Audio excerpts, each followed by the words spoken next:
actually, we're going to wrap up that the press conference there, and we're going to turn to Irv Miller, our legal analyst. So, Irv, if we have you on the phone, I want to talk about the high-powered rifle that was used, police say, by this gunman in this situation. And we heard earlier that on one of the updates, the major task force representative said that they've made substantial progress. So what do you think that means? I know you have some thoughts on what they could do with that rifle to potentially identify the suspect in question.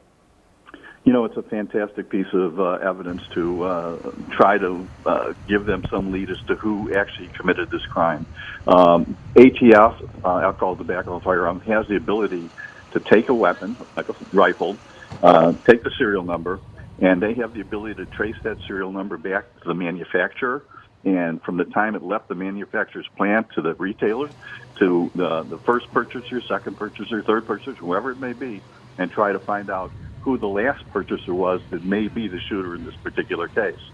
In addition to that, the FBI has the ability to use their advanced techniques with fingerprinting these days to try to either get a fingerprint off the rifle itself or individual cartridges that may be in the magazine that's still in the firearm, as well as any cartridges that may have been expelled from the firearm while the shots were being fired, to try to identify who the shooter is. So when they say they've made substantial progress, in my book, substantial progress has to mean they think they may have identified who the shooter was, and my guess is that comes from the ATF or the FBI. So, Irv, walk us through. Let's say they have a name. Then how do they turn that into isolating and finding this person here as this neighborhood remains on lockdown? Well, they will eventually have a photograph so they know who it is, because the description that we have is somewhat vague, to be honest. And they will have an address for this person to go to a residence or a place of work to try to get further information to this person. Maybe he escaped the area and has gone home or gone to a place of work or to a friend's house. So it gives them additional leads to try to apprehend this person once they know who he in fact is.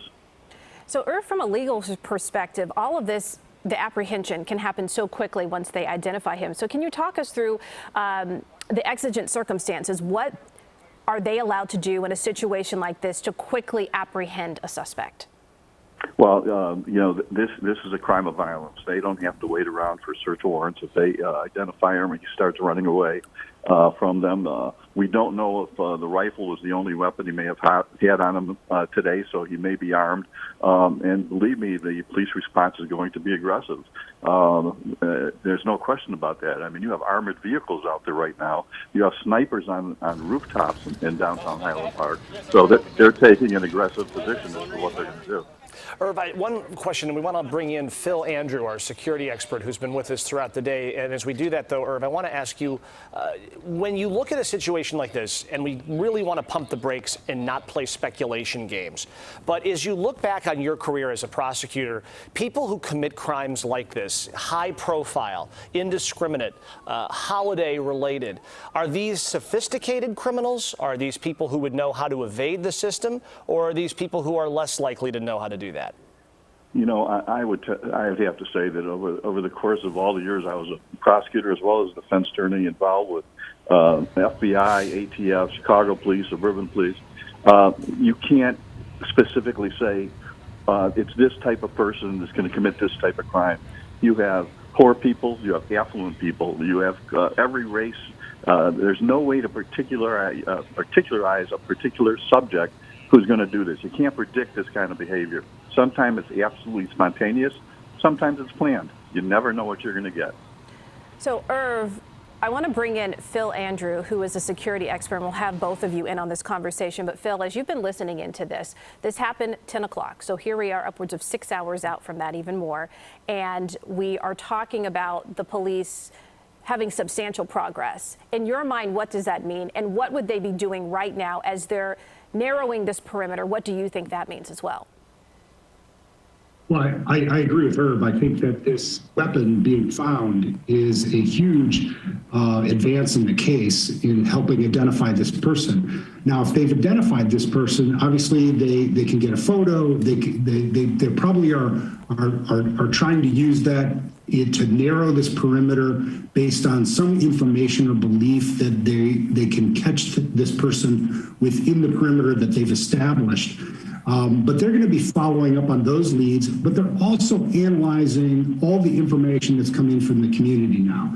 By now, the community's had plenty of time to provide and upload their own videos and provide additional eyewitness information as to what exactly took place. And that's giving them some indication of where to be looking and how to follow up on their leads to apprehend this person before the evening ends.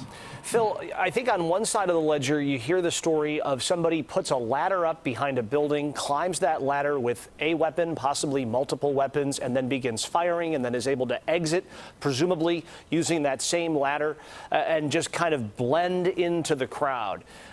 When you hear that sequence of events, does that sound totally reasonable or totally fantastical that can happen? Well, unfortunately, I don't think that it sounds that fantastical in the environment that we live in and the sheer situation where we've created where young people can access dangerous weapons. I mean, that's the precursor to every one of these events. But that somebody's taken some level of planning to access an area, to scout it out, to bring a ladder.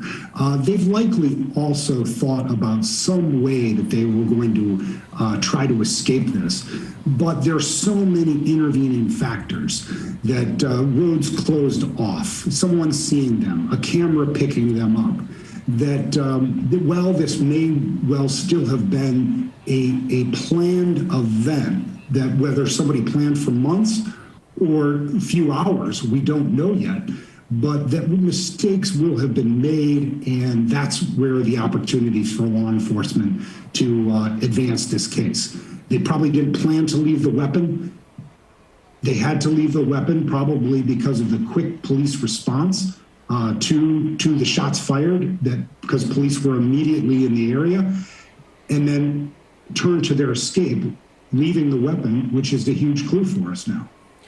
So, Phil, when we talk about, in your experience, events like this, particularly with the plethora, unfortunately, of mass shootings that we've seen, even going back to what happened just a few states over, when we talk about what happened at one of the parades at Christmas time, what type of police response is already usually at an event like this, the parades, the fireworks? We know we heard from the Office of Emergency Management in Chicago that they will be upping their police presence out there. But for them to respond so quickly, what usually is the strategy for surveying an event like this and trying to keep people safe before it happens? Well, every major event by municipalities in this area requires a lot of pre-planning. So law enforcement will be staged, emergency operations will be staged, and clearly they're leveraging communication over multiple jurisdictions.